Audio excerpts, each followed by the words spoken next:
আসসালামু আলাইকুম, কেমন আছেন আপনারা? আশা করি সবাই ভালো আছেন।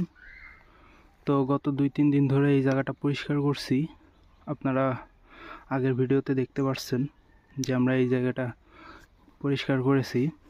তো এখানে কিন্তু দীর্ঘ 3-4 বছর ধরে অনেক ময়লা আবর্জনা পড়ে, দেখেন মাটিগুলোতে ময়লা আবর্জনা পচে একদম জৈব সারের মতো হয়ে গেছে। তো এখানে যদি আমি শাকসবজি বপন করি তাহলে কিন্তু এখানে অনেক ভালো ফলন পাওয়া সম্ভব। হ্যাঁ, তো এখানে আমি আজকে মরিচের বিচি বপন করব।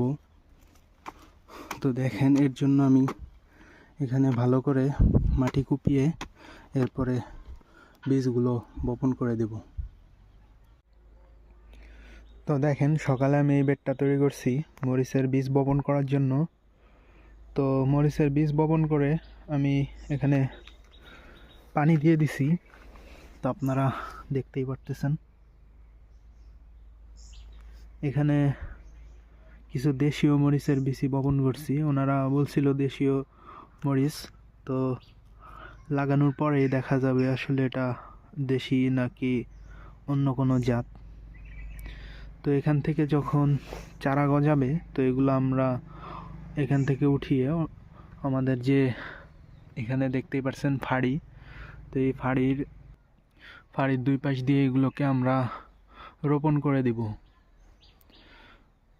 হ্যাঁ, আর ওদিকে বাড়ির ওই পাশে কিছু জায়গা আছে, ওইখান দিয়েও আমরা চারাগুলো বপন করব।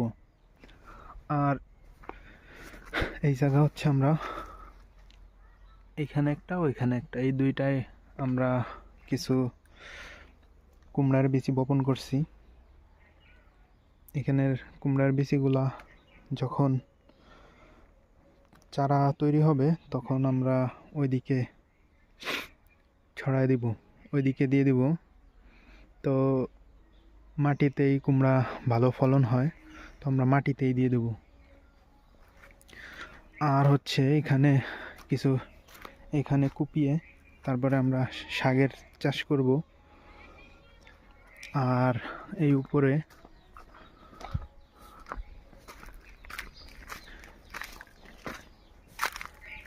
এখানে আমরা 1, 2, 3টা এই 3টা জায়গায় আমরা হচ্ছে উস্তার বিচি বপন করছি। তো এখানে আমি এই উপরে আমরা উস্তার জন্য জাংলা তৈরি করে দিব। যখন উস্তার চারাগুলো বড় হয়ে যাবে তখন আমি এখানে জাংলা তৈরি করে দিব।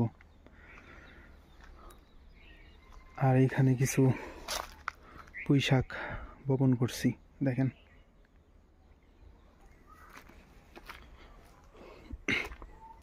আর এই যে আমাদের ভেন্ডির বেড, এখানে ভেন্ডিগুলো আজকেও পানি দিছি, তো দেখা যাক কতদিন লাগে। তো এই ছিল আজকের ভিডিওটি ভালো লাগলে অবশ্যই লাইক করবেন। আজকের ভিডিও এখানেই শেষ করছি, দেখা হবে অন্য কোনো ভিডিওতে। সে পর্যন্ত সবাই ভালো থাকবেন, সুস্থ থাকবেন। আল্লাহ হাফেজ, আসসালামু আলাইকুম।